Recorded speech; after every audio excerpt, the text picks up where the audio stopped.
Terima kasih moderator. Kedengaran enggak? Kedengaran Pak Agus. Ya, Assalamualaikum warahmatullahi wabarakatuh. Waalaikumsalam. Alhamdulillah. Asyhadu an la ilaha illallah wa asyhadu anna Muhammadar Rasulullah. Ma ba'du. Saya udah bisa setting ya, Pak Fajar ya? Sudah bisa, Pak. Bapak sudah co-host. Baik.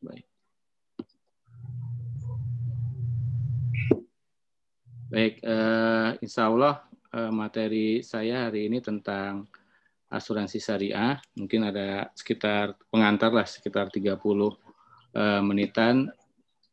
Saya akan mulai dari perkembangan fatwa ya, fatwa dan regulasi terkait dengan asuransi syariah. Jadi kelihatan nggak, Pak? Kelihatan bagus.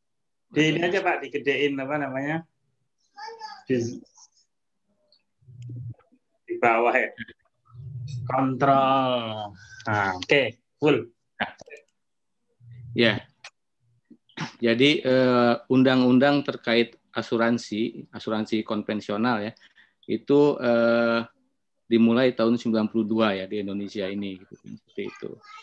Itu juga ada mengatur tentang asuransi konvensional, dan peraturan pemerintah itu juga nomor 73 waktu itu juga mengatur tentang bagaimana mengelola asuransi.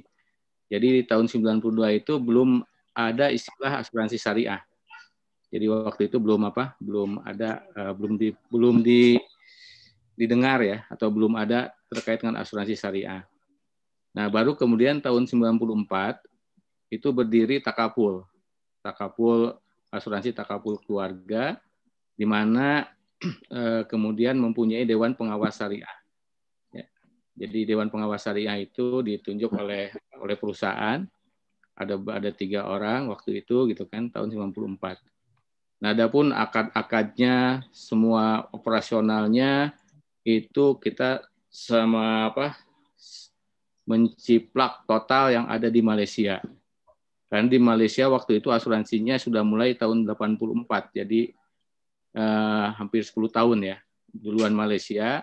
Nah, Indonesia tahun 94 mendirikan asuransi takaful, dan semua akad-akadnya menggunakan akad-akad yang ada di Malaysia waktu itu gitu kan. Itu akadnya mudharabah waktu itu. Nah, kemudian pada tahun 1999 baru MUI membentuk Dewan Syariah Nasional. Jadi Dewan Syariah Nasional itu yang mengeluarkan fatwa berdiri tahun 1999. Nah, salah satu regulasi yang ada waktu itu di tahun 2000 itu ada keputusan dari Dirjen Lembaga Keuangan nomor 4499 tahun 2000. Ini hanya mengatur investasi. Investasinya asuransi syariah harus di perbankan syariah, dan waktu itu adanya bank muamalat seperti itu. Nah, fatwa terkait asuransi itu baru keluar di tahun 2001 dengan fatwa DSN nomor 21 bulan 10 tahun 2001. Ini juga pedoman umum. Jadi pedoman umum tentang asuransi syariah seperti itu. Nah, kemudian pada tahun 2002 ada fatwa DSN ya tentang asuransi haji. Karena waktu itu asuransi haji diasuransikan ke konvensional. Dengan fatwa ini, asuransi haji harus masuk ke asuransi syariah. Nah, regulasi berikutnya itu di tahun 2003, keputusan Menteri Keuangan nomor 422, 424, dan 426 ini mengatur tentang asuransi syariah. Jadi sudah mulai diatur terkait asuransi syariah. Nah, baru tahun 2006, ya, di DSN mengeluarkan 3 fatwa tentang asuransi, yaitu fatwa nomor 51, tentang mudharabah mustarokah, fatwa nomor 52 tentang wakalah bil ujroh, dan kemudian 53 tentang akad tabaru. Nah, ini fatwa yang mengatur bagaimana asuransi syariah, akad-akad asuransi syariah. Jadi selama tahun 94 takaful berdiri sampai dengan 2006 itu menggunakan akadnya mudharabah yang berasal dari Malaysia. Nah, dengan adanya fatwa 2006 harus menggunakan akad tabaru, akad wakalah bil ujroh Nah, jadi waktu itu di Takapul, kebetulan saya juga di sana waktu itu di asuransi Takapul, akad-akad yang lama tetap berjalan. Nah, kemudian di 2006 akad-akadnya baru semua mengikuti dari DSN MUI sampai sekarang. Nah, kemudian regulasi di PMK, Peraturan Menteri Keuangan nomor 18 dan 11 di tahun 2010 dan 2011 ini mengatur asuransi berdasarkan fatwa nomor 51, 52 dan 53 gitu kan. Jadi ini lebih detail lagi dan asuransi bisa berjalan sesuai dengan peraturan dari Menteri Keuangan. Kemudian juga ada fatwa di tahun 2001 tentang pengembalian tabaru. Nah, kemudian undang-undang asuransi dirubah ya nomor 40 tahun 2014 tentang perasuransian. Nah, di sini sudah mencakup asuransi syariah. Ya, jadi standing legalnya itu udah clear di Undang-Undang nomor 40. Jadi selama 94 sampai 2014 aturannya itu bukan aturan undang-undang, tapi aturannya adalah aturan dari PMK gitu. Nah, kemudian 2015 DSN juga mengeluarkan tentang pensiun, anuitas ya, dana tanahud dan anuitas syariah. Itu tahun 2015. POJK juga ada, POJK 23 tahun 2015 karena sudah diganti waktu itu tidak ada lagi Menteri Keuangan tapi di bawah OJK. Nah, 2016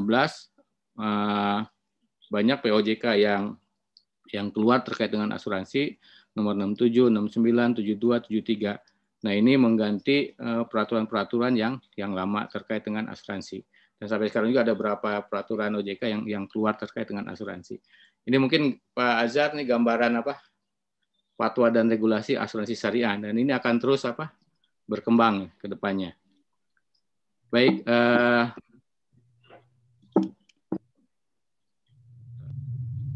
nah, sebelum memahami asuransi syariah, ketika kita mau membedakan, tentunya kita harus mengenal juga asuransi konvensional.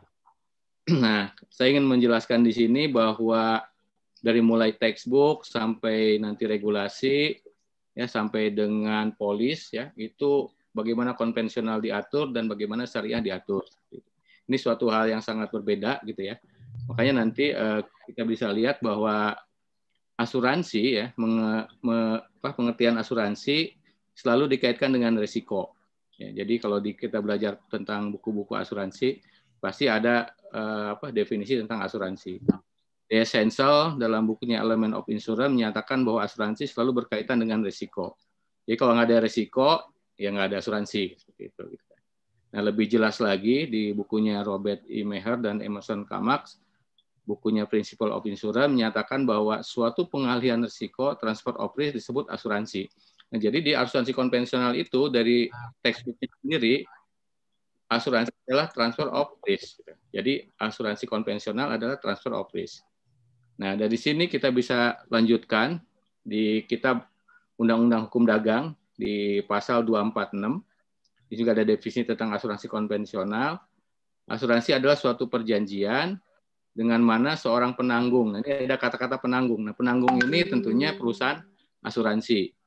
Mengikatkan diri kepada seorang tertanggung. Nah, tertanggung itu peserta dengan menerima suatu premi. Jadi ada istilah premi. Untuk memberikan penggantian kepadanya karena suatu kerugian, kerusakan, atau kehilangan keuntungan yang diharapkan yang mungkin akan dideritanya. Jadi nanti kalau nggak ada kerugian, nggak ada kerusakan, ya udah selesai gitu ya. Preminya itu menjadi milik si penanggung. Tentunya karena suatu peristiwa yang tak tentu. Nah, ini ada garis peristiwa yang tak tentu. Kalau peristiwa yang sudah tertentu itu bukan lagi masuk ke asuransi ya. Seperti itu. Nah, kemudian di tahun 2014 asuransi konvensional didefinisikan di Undang-Undang Nomor 40. Ya, asuransi adalah sama dengan textbook tadi, kemudian KUHD, kemudian juga Undang-Undang 40. Asuransi adalah perjanjian antar dua pihak, yaitu perusahaan asuransi dan pemegang polis yang menjadi dasar bagi penerimaan premi, tadi ada kata-kata premi, oleh suatu perusahaan asuransi sebagai imbalan untuk memberikan penggantian kepada tertanggung atau pemegang polis karena kerugian, kerusakan, biaya yang timbul, kehilangan keuntungan, dan sebagainya. Karena terjadinya suatu peristiwa yang tidak pasti.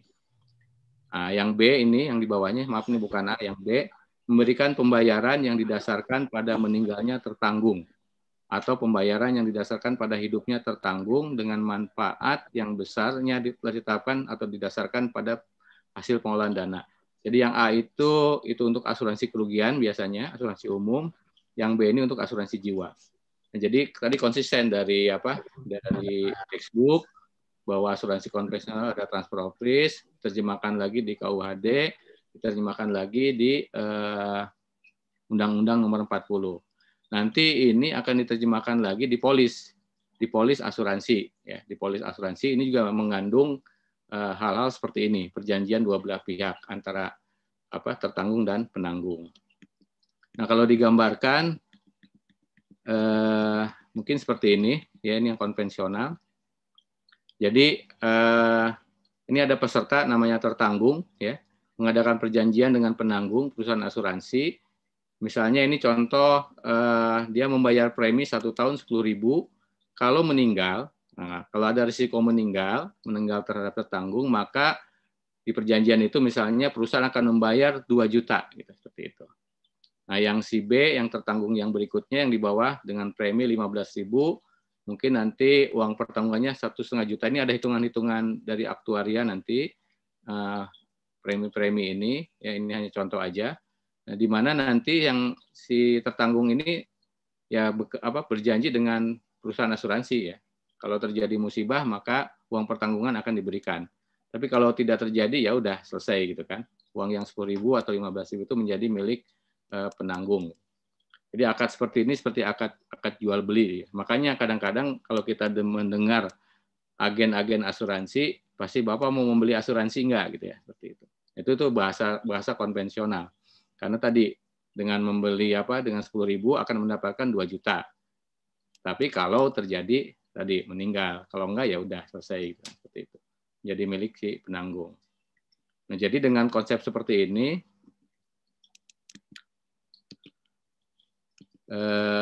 terjadi pengalihan risiko keuangan, risiko finansial dari tertanggung ke penanggung. Ini dari siapa? Dari peserta ke perusahaan asuransi.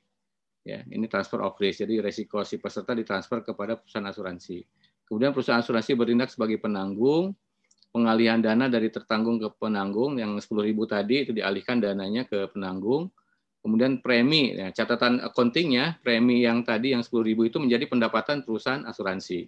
Nah, kalau ada klaim yang 2 juta tadi atau yang 1,5 juta itu menjadi biaya dari perusahaan asuransi, gitu, seperti itu.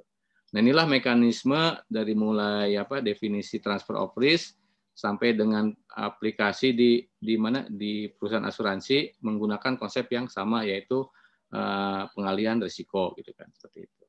Sama juga nanti asuransi itu wajib mereasuransikan. Nah, reasuransi konvensional juga sama ada, itu juga konsepnya transfer of risk. Ini tentang pengelolaan asuransi konvensional, seperti itu. Nah, kalau lihat dari manfaatnya, ya, itu kan bagus ya, ada orang kena musibah, nanti ada diganti diberikan dana oleh perusahaan asuransi. Tapi dari kajian fikih dan kajian syariah, ini akad apa gitu kan? Nah, terjadilah nanti ada goror, maisir, dan riba di situ. Mungkin nanti Pak Ajar akan perdalam lagi.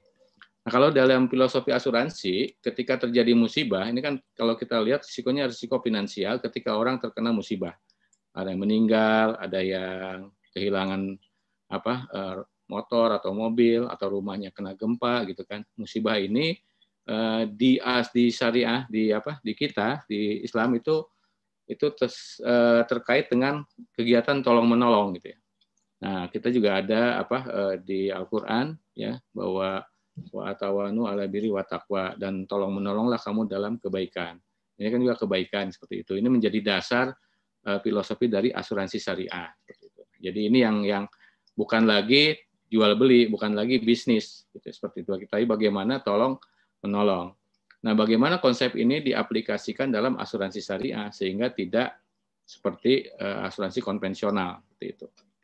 Nah, pertama kali definisi tentang asuransi syariah itu adanya di Fatwa DSN nomor 21 tahun 2001 gitu.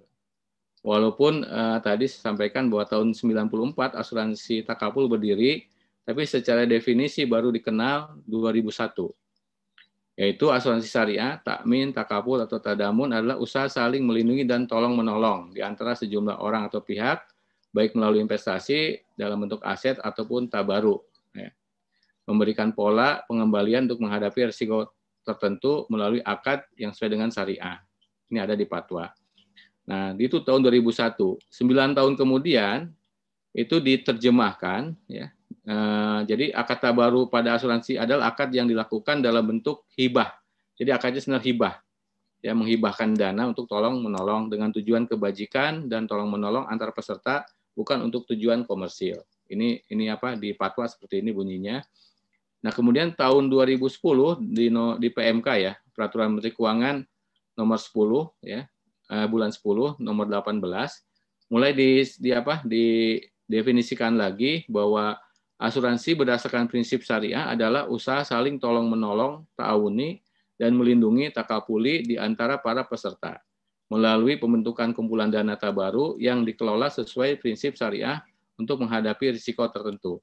Ini baru tahun 2010 dimasukkan ke dalam regulasi di PMK. Nah, kemudian di tahun 2014 itu didefinisikan lagi di Undang-Undang Nomor 40 asuransi syariah. Nah, ini sama, ada kata-kata saling menolong dan melindungi, gitu kan, seperti itu. Jadi dari mulai filosofi dasarnya bahwa asuransi syariah adalah tolong menolong, gitu. Bukan transfer sharing risk, men-sharing risiko, ya. Jadi membagi risiko di antara peserta, bukan berbagi risiko di antara dengan perusahaan, gitu, seperti itu. Ini dari definisi ini itu berdampak kepada bagaimana cara asuransi syariah mengelola dana dan akad-akadnya. Jadi kalau digambarkan, yang tadi kan asuransi konvensional itu transfer of risk. Nah, kalau ini risk sharing. Ya, jadi yang 10.000 tadi yang hitungannya sama, cuma nanti perbedaannya adalah bahwa yang 10.000 nama juga kontribusi bukan premi, ya. Di undang-undang itu namanya kontribusi dan bukan tertanggung tapi peserta, gitu ya. Ada kontribusi, nah juga biasa kalau di konvensional sebut premi, tertanggung, tapi kalau di syariah sebutnya peserta. Yang 10.000 itu dibagi dua, sebagian besar untuk tabaru, ya, 7.000 ini contoh dengan 10.000 ini, yang 3.000 itu untuk diberikan kepada asuransi, ya, sebagai pendapatan. Nah, yang 7.000 ini nanti dikumpulkan, ada namanya di asuransi syariah itu harus membentuk namanya tabaru fund. Jadi dana tolong menolong di mana pembukuannya juga terpisah. Ini kepemilikannya adalah kepemilikan dana bersama, bukan kepemilikan dari perusahaan asuransi. Perusahaan asuransi memiliki dana sendiri, yaitu dana modal. Sekarang itu modalnya minimal yang syariah itu 100 miliar. Jadi untuk membuat asuransi syariah itu harus ada modal 100 miliar. Nah, ini milik si pemegang saham atau si perusahaan asuransi. Tapi yang dana tabaru ini itu milik dana yang sudah dihibahkan oleh masing-masing peserta. Nah, di sini bagaimana peserta ini nanti berakadnya adalah untuk saling tolong-menolong ketika terjadi musibah, seperti itu. Nah, tadi dengan 7.000 itu bisa 8.000, bisa 6.000, itu tergantung perhitungan dari aktuaria dan perusahaan masing-masing perusahaan asuransi itu berbeda-beda. Ketika terjadi musibah, ini udah niat awalnya pun sama, ini harus saling tolong-menolong. Jadi peserta harus mengikhlaskan yang 7.000 itu dan 3.000 itu buat perusahaan asuransi, 7.000 itu ke dana tabaru dalam contoh ini, untuk saling tolong-menolong di mana bila ada peserta lain yang meninggal, yang 7.000 itu bisa digunakan untuk si peserta yang meninggal.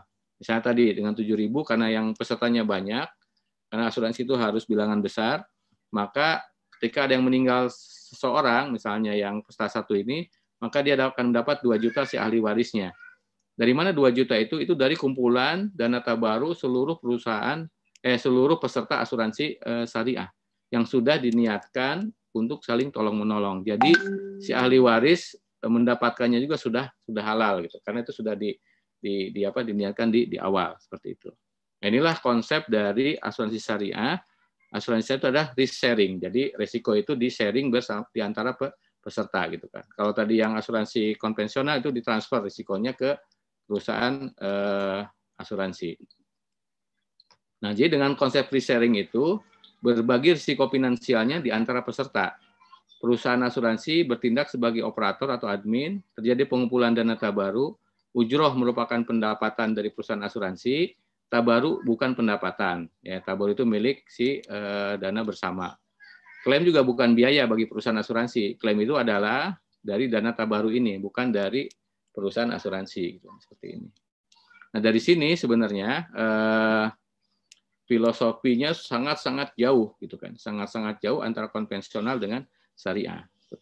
Jadi ini yang harus dipahami sehingga ini berdampak ke seluruh aktivitas bagi pesertanya, bagi perusahaan asuransinya, bagi pemegang sahamnya, bagi juga karyawan-karyawan yang ada di asuransi syariah.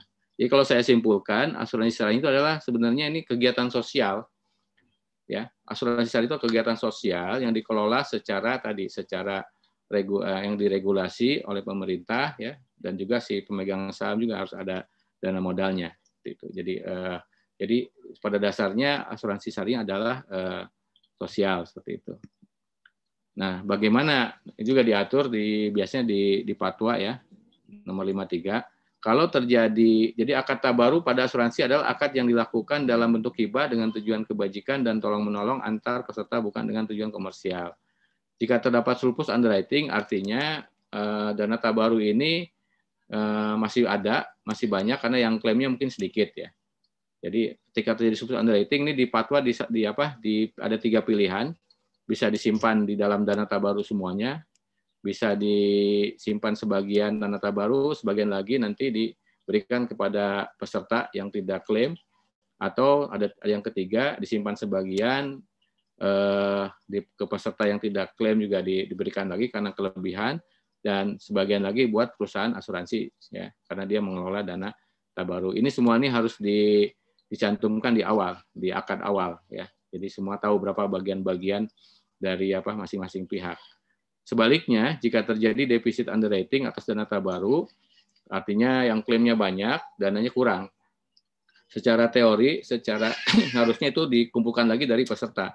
Cuman karena ini secara sistem tidak memungkinkan, maka perusahaan asuransi wajib menanggulangi kekurangan tersebut dalam bentuk qard atau pinjaman. Karena perusahaan asuransi kan diwajibkan punya modal yang 100 miliar tadi.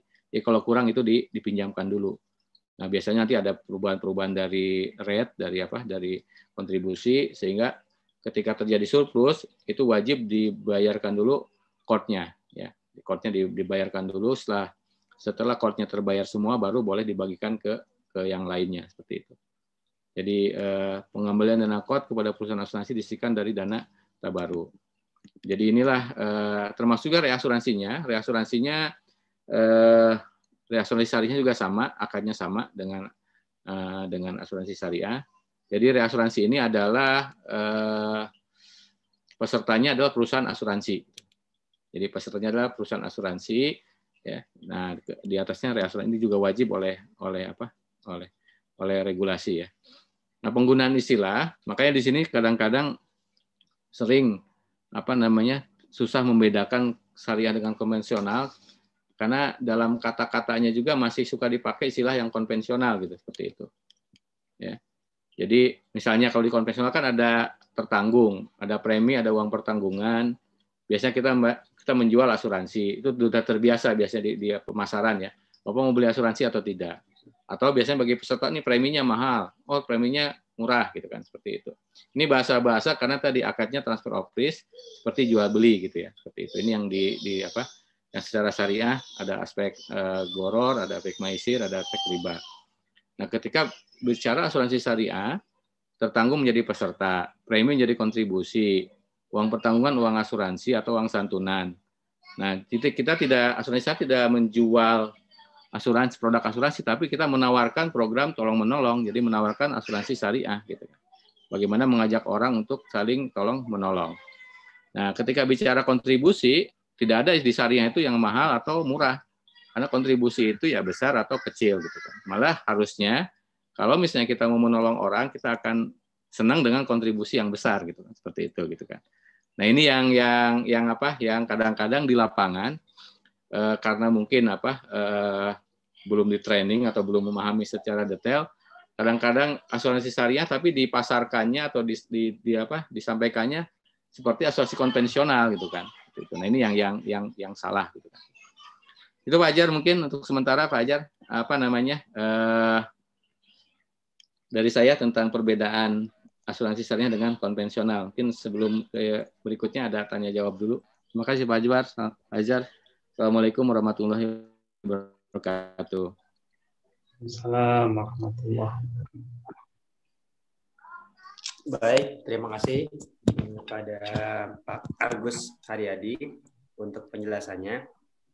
Sangat mencerahkan, terutama untuk kita yang mencoba memahami filosofi asuransi.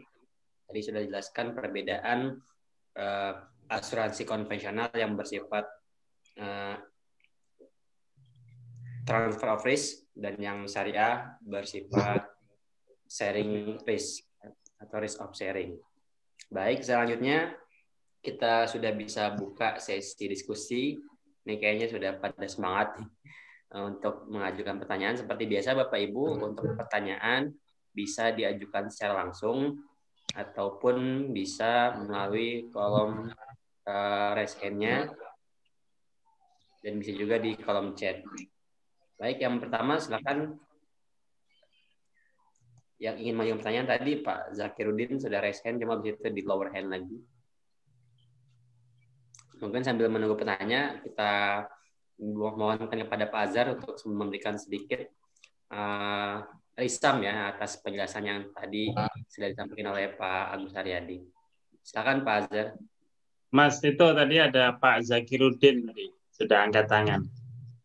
Tadi sudah angkat tangan apa? Itu lower hand dia Pak. Turunin lagi tangannya Pak. Kayaknya ragu. Oh, silakan Pak. Sudah dibuka Pak. Lupa belum dibuka.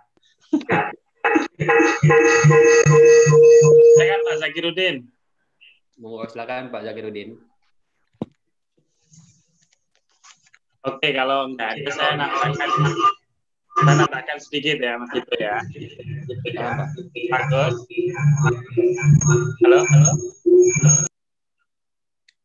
Ya, silakan Pak. Oke. Jadi terima kasih Pak Agus yang sudah menjelaskan yang luar biasa penjelasannya, sederhana, gampang dipahami. Ini kalau masternya yang menjelaskan gampang saat itu. Nah, beliau ini lama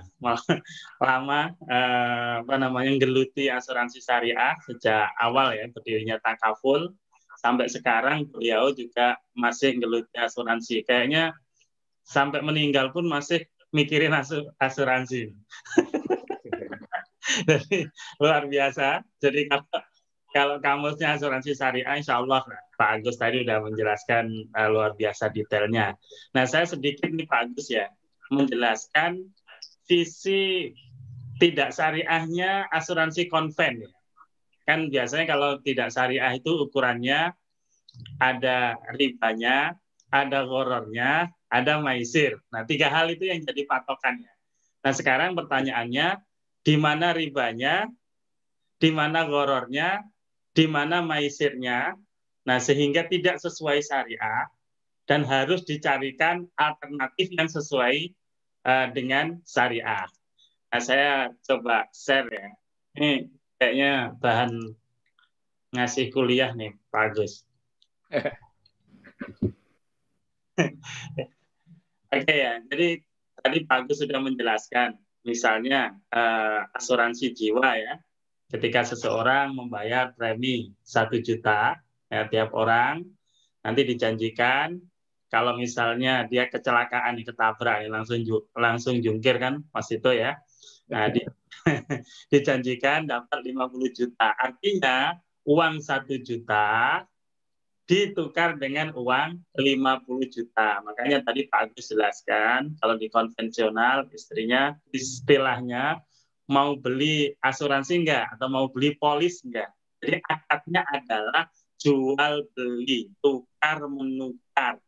Nah, pertanyaannya objek yang ditukar apa? Nah, 1 juta dapat 50 juta. Berarti objek yang ditukar adalah uang. 1 juta bisa dapat 50 juta. Nah, ketika objeknya adalah uang, dalam fikih muamalah dikenal dengan akad sorof, bai'us sorof, jual beli mata uang.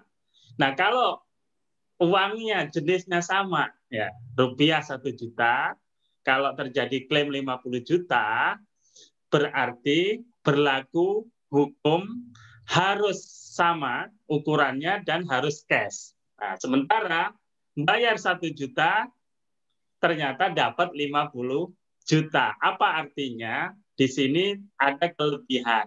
Maka terjadilah riba fadl di sini. Karena rupiah dan rupiah itu harus sama. Sawaan bisawain harus sama. Zahab bidhahab kan, sawaan bisawain harus sama. 1 juta ya 1 juta harusnya, tapi dapat 50. Dan di sini ada riba fadl. Yang kedua, kalau rupiah dengan rupiah itu harus cash. Sementara ketika seorang membayar premi 1 juta kan nggak langsung dapat 50. Ini kalau terjadi klaim baru dapat, ada jeda waktu. Nah, pertukaran uang yang sama tidak dilakukan secara cash, nagdan, maka terjadi riba nasa, atau ada yang mengatakan juga riba nasi'ah. Ini dari sisi ribanya di sini. Nah, dari sisi ghorornya di mana? Tadi Pak Agus sudah jelaskan ya, definisi asuransi konvensional. Jadi terjadinya ya, klaim ini digantungkan pada satu peristiwa yang tidak menentu. Misalnya ketabrak mobil. Pertanyaannya, apakah peserta asuransi atau calon pemegang polis atau tertanggung istilahnya, ketika dia ikut asuransi bisa nggak memastikan bahwa dia akan kecelakaan misalnya? Tentu tidak bisa. Perusahaan asuransi sama-sama tidak tahu apa yang terjadi di masa depan. Sementara ini klaim ini digantungkan pada sesuatu yang tidak jelas. Nah, disinilah terjadi ghoror. Ya, artinya apa? Ya, ada ketidakpastian, ada ketidakjelasan yang berpotensi merugikan salah satu pihak. Nah, jika terjadi klaim, nah yang untung adalah kalau meninggal bukan dianya ya, ahli warisnya gitu ya. Nah, kalau dia misalnya ketabrak tapi sehat, ya alhamdulillah lah, minimal nggak ngeluarin ongkos untuk berobat misalnya. Nah, jadi digantungkan pada sesuatu yang tidak pasti. Inilah ghoror. Nah, di mana letak maisir? Nah, maisir itu sebenarnya impact dari ghoror. Sesuatu yang tidak jelas, maka dijadikan ajang spekulasi untung-untungan. Nah, sehingga perhitungannya apa? Ini akibat digantungkan pada sesuatu yang tidak jelas ini ghoror, maka implikasinya bisa terjadi maisir, untung-untungan. Jadi kalau betul memang tertabrak, ya untung adalah peserta asuransi atau tertanggung tadi itu, atau kalau meninggal nanti ahli warisnya ya, pihak penerima manfaatnya. Tetapi kalau tidak terjadi tabrakan, maka yang untung adalah perusahaan asuransinya. Nah, inilah. Jadi ciri-ciri dari ghoror dan maisir adalah kalau satunya untung, satunya rugi. Nah, gitu. Kalau nasabahnya atau peserta asuransi atau tertanggung ini yang untung, perusahaan asuransi yang rugi. Makanya tadi Pak Agus menjelaskan di dalam akuntansinya diakui sebagai biaya karena sesuatu yang harus dikeluarkan oleh perusahaan. Nah, ini Bapak Ibu.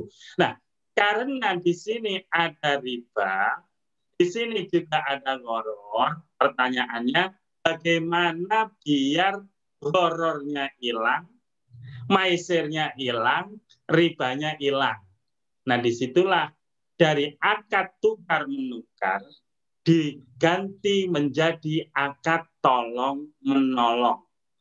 Jadi tolong menolong. Jadi kalau Pak Agus tadi mengibaratkan misalnya di RT itu ada uang kematian, ya.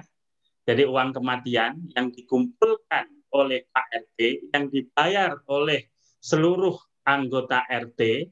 Nah, nanti kalau ada yang meninggal, dapat tuh dari genceleng RT, kan gitu, untuk operasional meninggal. Nah, modelnya seperti itu, tolong-menolong.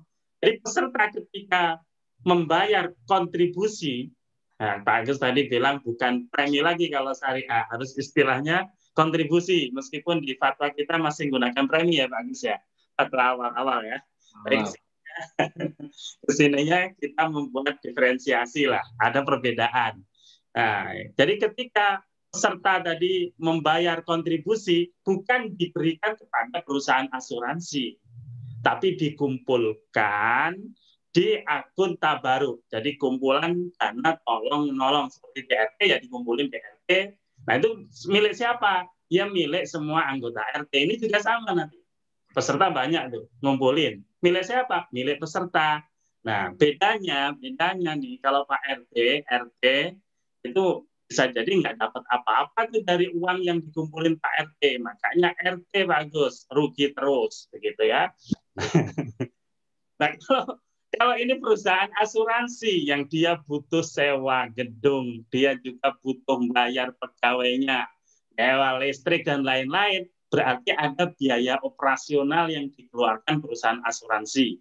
Maka sangat wajar ketika peserta membayar kontribusi tadi, ada yang disisihkan untuk perusahaan asuransi. Sebagai apa? Sebagai ujroh. Dan menyerahkan kepada perusahaan asuransi untuk mengelola dana tadi, termasuk merekrut peserta yang lain. Menyerahkan ke perusahaan asuransi, menyerahkan, menguasakan, akadnya wakalah. Nah, karena di situ ada ujroh, namanya wakalah bil ujroh. Nah, jadi wakalah, bukan wakalah ya, tapi wakalah. Nah, oleh karena itu kesimpulannya, jadi akad kalau asuransi konvensional itu ya antara tertanggung nanggung serta perusahaan nasabah dengan perusahaan asuransi. Kalau di syariah ada akad antar peserta, nah yang menggunakan akad tabaruk. Nah, akad tabaruk itu sebenarnya kelompok akad ya. Tabaruk itu akad tolong menolong. Nah, tabaruknya apa bentuk akadnya? Hibah. Jadi masing-masing peserta saling memberikan hibah. Karena tabaruk itu banyak. Wasiat, wakaf juga tabaruk ya. Wadiah yang tanpa ujroh itu juga tabaruk. Nah, tabaruknya di sini yang dimaksud adalah hibah. Jadi antar peserta saling memberikan hibah. Nah, kemudian peserta dengan takaful atau perusahaan asuransi. Ini akadnya apa? Nah, tadi akadnya adalah wakalah bil ujroh. Jadi peserta mewakilkan kepada perusahaan asuransi syariah untuk mengelola kumpulan kontribusi yang dibayarkan peserta, merekrut peserta yang lain, termasuk menginvestasikan nanti dananya, bisa jadi seperti itu, dan juga membayar klaim, mereaskan, banyaklah kerjaan perusahaan asuransi itu, yaitu diwakilkan kepada perusahaan asuransi. Nah, Pak Agus tadi jelaskan bahwa di awal-awal asuransi syariah itu menggunakan akad mudharabah. Cuman saat ini udah nggak dipakai di Indonesia ya. Ini dulu import dari Malaysia ya. Di awal-awal menggunakan akad mudharabah. Nah, sekarang hampir sebagian besar ya di dunia ini menggunakan akad wakalah bil ujroh. Ada juga yang menggunakan akad wakaf. Insyaallah kapan-kapan nanti akan Pak Agus jelaskan. Nah, kemudian ketika asuransi syariah tadi dana yang dihimpun oleh perusahaan asuransi yang milik peserta tadi, itu kan perlu diinvestasikan. Nah, pertanyaannya, ketika diinvestasikan menggunakan akad apa?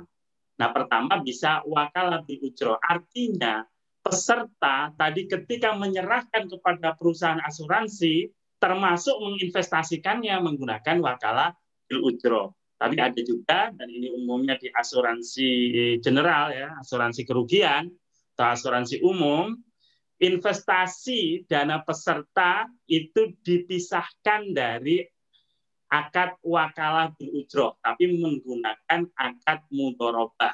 Nah, sehingga nanti perusahaan selain mendapatkan ujroh dari wakalah, juga bagi hasil dari mudharabah. Jadi skema gampangnya seperti ini. Jadi ini masih menggunakan premi nih Pak Agus ya, kontribusi peserta tadi itu. Nah, ada yang masuk ke dana tabaruk, ini kumpulan dana tabaruk, nanti semua peserta banyak kan, kumpul di sini. Ada juga yang untuk ujroh. Ujroh apa? Ujroh wakalah. Nah, ya, misalnya kalau Pak Agus tadi mencontohkan 30%, ini saya mencontohkan 35, bisa jadi 50-50, itu tergantung nanti kesepakatan peserta. Ya, oke. Nah, kemudian kumpulan dana tabaruk yang ada di sini ini diinvestasikan oleh perusahaan asuransi pakai akad apa? Akad mudharabah. Nanti bagi hasilnya ini juga sesuai kesepakatan. Ini misalnya ya 35 untuk perusahaan asuransi, kemudian 65 nanti untuk peserta. Sehingga hasilnya dari investasi nanti masuk lagi ke kumpulan dana tabaruk. Nah, kumpulan dana tabaruk ini untuk apa? Untuk beban asuransi, artinya membayar klaim, reas, pajak, dan lain-lain terkait operasional asuransi ini. Nah, kemudian bagaimana seandainya dananya tidak cukup, terkumpul 1 miliar, klaim 1,5 miliar. Nah, tadi Pak Agus sudah sampaikan ya, kalau nggak cukup berarti itu negatif underwriting. Nah, dari mana dana untuk nutupin? Nah, perusahaan harus memberikan talangan untuk nutupin. Nanti dibayar setelah premi atau kontribusi ya, kontribusi peserta berikutnya terkumpul. Nah, sebaliknya, bagaimana kalau dananya lebih? Dananya nggak kepake atau kepake nggak semuanya. Nah, itu namanya surplus. Pertanyaannya, kalau surplus punya siapa? Sebenarnya ini milik peserta, bukan milik perusahaan. Nah, bagaimana kalau surplus? Jadi udah ikut asuransi, ternyata nggak ada klaim, semuanya fine-fine saja. Kalau asuransi jiwa sehat-sehat saja, nggak ada yang mati, terkumpul banyak misalnya, sampai 1 miliar misalnya. Bagaimana statusnya? Sekali lagi, ketika surplus itu milik peserta pada hakikatnya. Tapi di fatwa DSN dimungkinkan ya, atas kesepakatan para peserta yang diwakili saat ini oleh perusahaan, yang sebenarnya yang mewakili adalah komisaris independen ya, karena mewakili pemegang polis. Nah, itu ada 3 alternatif. Alternatif pertama, kalau surplus ditaruh di dana tabaruk aja, nggak dibagikan ke peserta. Nah, alternatif kedua, tabaruk ditaruh di tabaruk, kemudian pas nasabah atau peserta juga dapat. Alternatif ketiga, perusahaan dapat, tabaruk juga ada disimpan di situ, dan peserta juga dapat. Nah, pastilah kalau saat ini milih yang alternatif yang ketiga.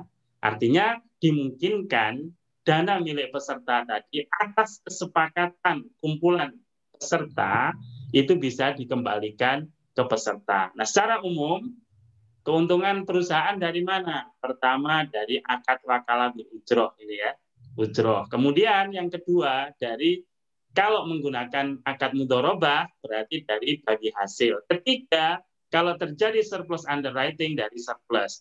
Nah, pendapatan perusahaan itu apa? Untuk pendapatan perusahaan untuk apa? Ya biaya operasional perusahaan ya. Dan kemudian sisanya adalah keuntungan. Nah, keuntungan inilah nanti untuk pemegang saham. Nah, seperti itu. Ini saya kira sekilas alur tentang asuransi syariah, dan juga sebelumnya tadi penjelasan di mana letak tidak syariahnya asuransi konvensional dan apa alternatif syariahnya. Tadi Pak Agus juga sudah menjelaskan secara detail. Insya Allah sudah bisa dipahami. Begitu Pak Agus, mohon dikoreksi kalau ada yang salah. Ya.